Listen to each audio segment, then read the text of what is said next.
Okay, I've been mucking around with this door situation for a little bit. Um, it was a little tricky actually getting it into the scene. Um, if I take this for example,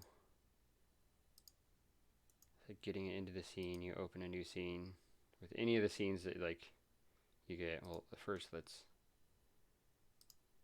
I went to his GitHub, got the files necessary. You really only need these files. Really though, if you just want the interaction stuff. This is all the interaction script and the scenes. And then everything else is just like the resources. Like this is texture for the ground. This is the doorway and the chest that he uses, which you can grab if you want to, but you don't really need to. This is just his map. This is how it's a script and the scene for the third person camera, so I grabbed that as well. I grabbed everything just because I wasn't sure. But, and this is like the character and shit that he uses. The Mixamo information and everything. You downloaded that from the GitHub, unzipped it, grabbed these things, dragged them over, you know, how you do. And then when they're in there, you open a new scene. I just double clicked on that to do that. You can also right click on it, open new scene, just open scene. You're going to have to fix the dependencies. So it doesn't know where to be getting this script from. So we have to tell it where to get it from. Components, camera, third person camera, GD. Open anyway. And the dependencies are fixed, and this is the third person camera pivot, which is what you want to attach your shit to. Spring arm.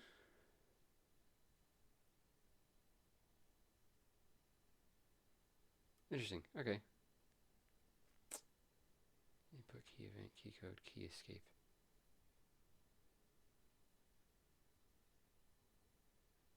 Interesting.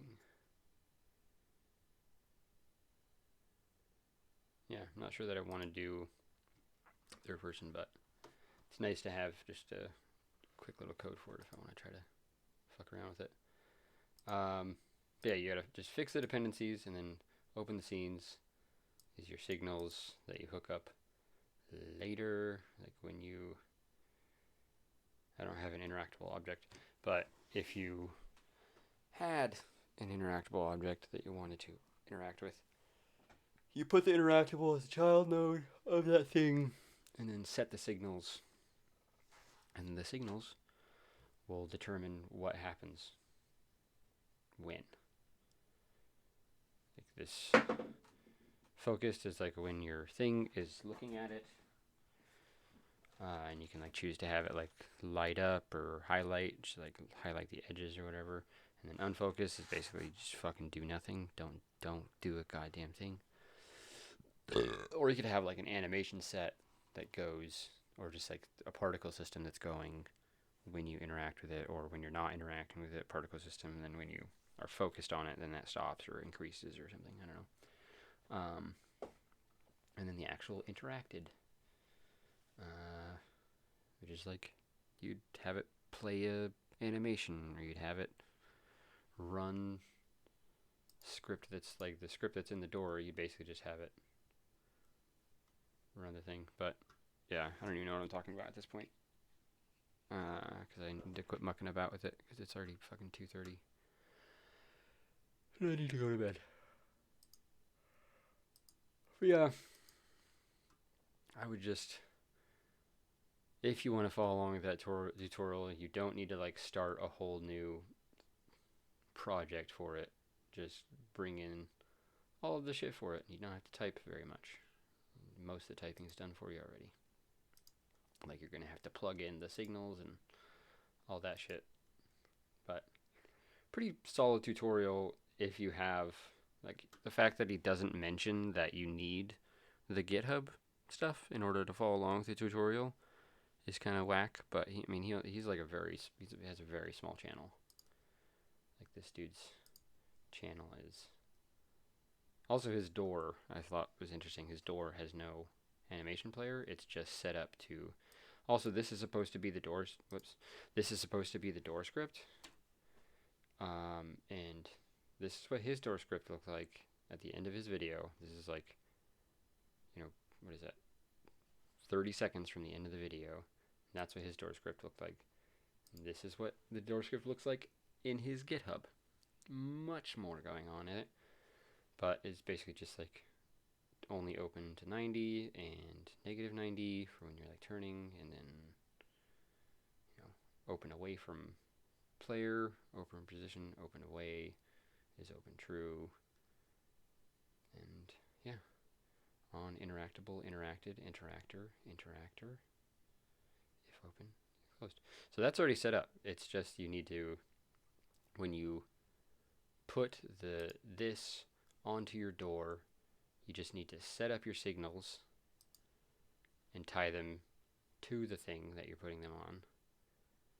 And then this should work. And you have to obviously have your player interactor as a child of your head, or whatever your camera is situated to, should be your head. He has his like on a third person camera, so it's a little bit different, but basically the same. You're just putting it on the head so that when you're moving around, your interaction box rotates with your camera. He mentions that in the video. But yeah, it's pretty fucking straightforward. What was I saying before oh yeah, his YouTube. 359 subscribers. Not a big YouTuber. He has like 4 Godot tutorials that he has.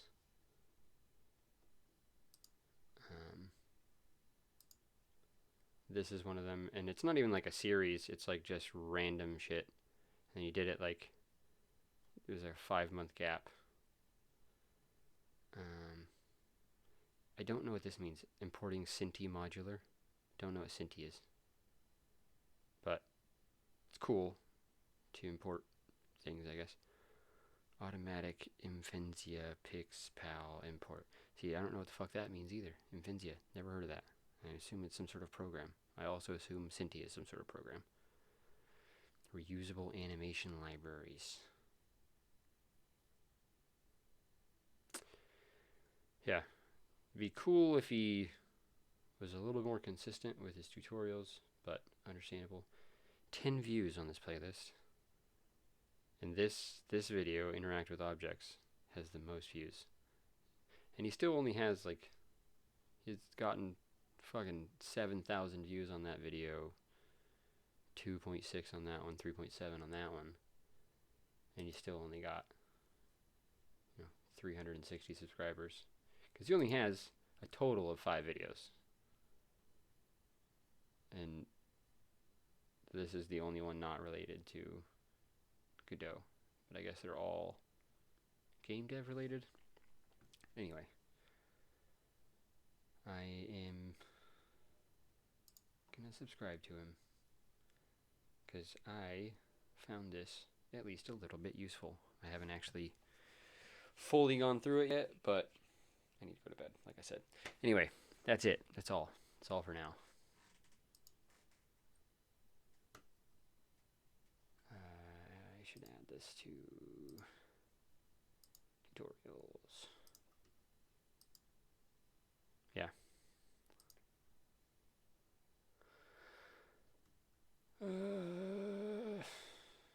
Mesh. I haven't really worked on my mesh this evening. Just because I'm frustrated with it. I have to like redo my enemy script. I think that's the issue. I've seen a couple people do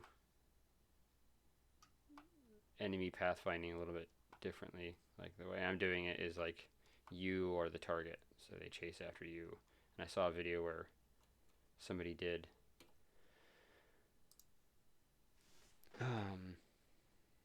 like they followed a path. I would like to combine those two. Like they follow a path until you get in a certain radius. The way I had it set up previously was that they're just fucking on you the whole time. They're just nonstop after you no matter what. But anyway, that's it. 10-minute video right here. Sorry. Thanks for watching.